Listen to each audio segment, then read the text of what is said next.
It's your boy DJ Akademiks, and if you didn't see the ESPYs that aired tonight, one of the standout things was Drake hosting. Now, Drake was doing the best corny Jamie Foxx impersonation, being multifaceted and also being multi-talented, which is pretty much a compliment. He did give a shout out to Jamie Foxx, which he said Jamie Foxx inspired him, and he really drew a lot from Jamie Foxx. Now, I personally think that Jamie Foxx is one of the most talented people in the entertainment industry, so Drake kind of emulating Jamie Foxx, I could kind of get it. But Drake definitely turned his whole hosting gig into a bunch of bits, which pretty much could just be summed up in a whole SNL episode. First and foremost, Drizzy Drake walked out to none other than, do I even gotta say it at this point, my man Bobby Shmurda, the hot nigga instrumental, and yes, that's the Bobby Shmurda instrumental. Don't talk about, that's the Lloyd Banks jackpot instrumental. No. This nigga Bobby Shmurda took the instrumental. Nobody's mentioning Lloyd Banks. Now, I will say this. With Drake, we all gotta realize, all real niggas who aren't unemployed or selling crack have two voices. You got a hood voice, because when in Rome, you gotta do as the Romans do.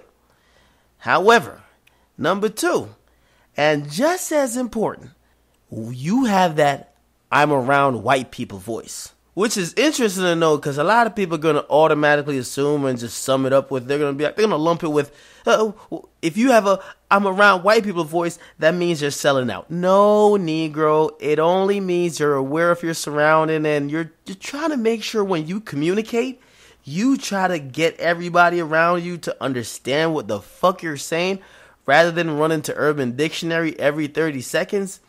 That's the voice that I'm talking about. Of course, it's the same thing as just speaking regular. Now, all in all, Drake couldn't lose pretty much everything he did. And I thought it was brilliant how he did it. Drake pretty much took everything he was being clowned for online, on social media blogs, on forums, and he turned it into a bunch of skits. He basically gave us a visual representation of all those thoughts and all those jokes that everybody been making about him on social media. So, if everybody been laughing at those jokes already, seeing it is even funnier. So he couldn't lose. One of the funniest bits he did was the one with him and Blake Griffin, and it was called like Drake versus Blake. They were clowning each other. Then another one, because we all know Drake, he's a well-known basketball thought. He seems to be in labor, giving birth after he got pregnant by Rihanna or somebody. And of course, who's the doctor who's going to deliver the baby? None other than C Breezy. And C Breezy was there to just whisper to him, nigga, these hoes ain't loyal. Now, another one of the funny bits was with him and Skylar Diggins. And I will say that all the things he did hosting, if you're not tuned in or plugged into nigga Twitter or black Twitter, you probably were lost with a lot of these bits because he's doing things that people clown him on black Twitter about. Like a lot of people notice that he posts a lot of pics about Skylar Diggins. He kind of mentions her a bunch. Apparently they've never met. Seems kind of stalkerish. So what does he do? He makes a bit about it. He makes a whole little skit about it. And of course, he has something where it looks like he posts his Skylar Diggins as his Woman Crush Wednesdays, which I'm thinking, nigga, you fucked up.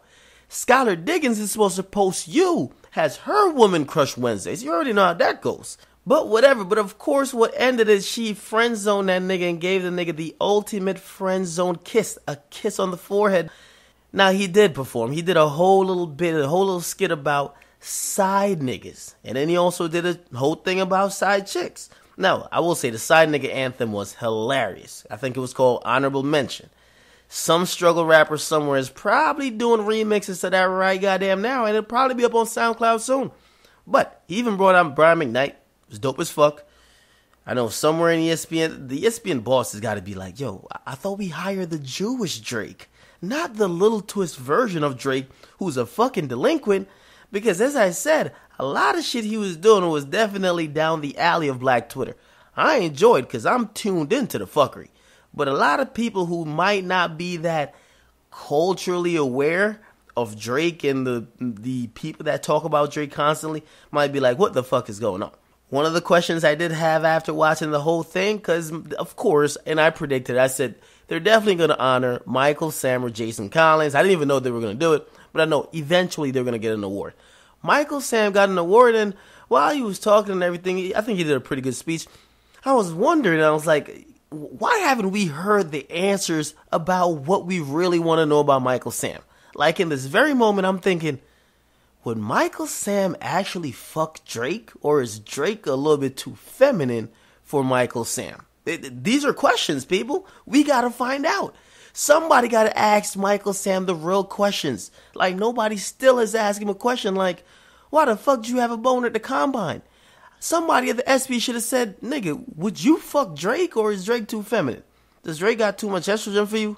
But anyway, as I said, this was overall a dope performance, a dope hosting job by Drake. I thought he was going to flop. I was ready to clown him. But of course, light-skinned Keith Sweat, the leader of the light-skinned new school, came true. And now, this is why you got to salute him. Because overall, he held down hip-hop through and through. Like, he did a great job of representing a hip-hop artist. And I know a lot of you niggas going to be like, no, he's an R&B artist. No, he's a hip-hop artist. He represents the culture. He did a great job showing that hip-hop artists aren't just gun-toting, mumbling, ebonics and profanity spewing idiots. And actually, there's some professionals within hip-hop, well-spoken individuals that are multi-talented and that probably could be looked at for legitimate acting roles, whether be it on the big screen, movies, or even on TV shows. No, they don't only have to play thugs. No, they only got to play rap or play themselves. But these are some talented individuals. So, this was a win for hip-hop culture. I think it was a pretty good performance by him. Of course, he's no Chris Rock. Of course, he's no Kevin Hart. And also, I didn't see Kevin Hart once tonight. It's the first awards show in a while that I haven't seen Kevin Hart, which is kind of weird, which means, obviously, you know what that means. ESPN bosses must not be with the shits, because they would have had Kevin Hart up there just for Black Twitter, just to tweet and get him trended. But once again, it's your boy DJ Akademiks. I want you guys to let me know, what do you think about Drake hosting the ESPYs? I think he did a good job. I rate his performance at a B+ or A. You guys let me know what you guys think. Get in the comment box. I want to hear your feedback. Make sure you guys like, subscribe, definitely share. I'm out.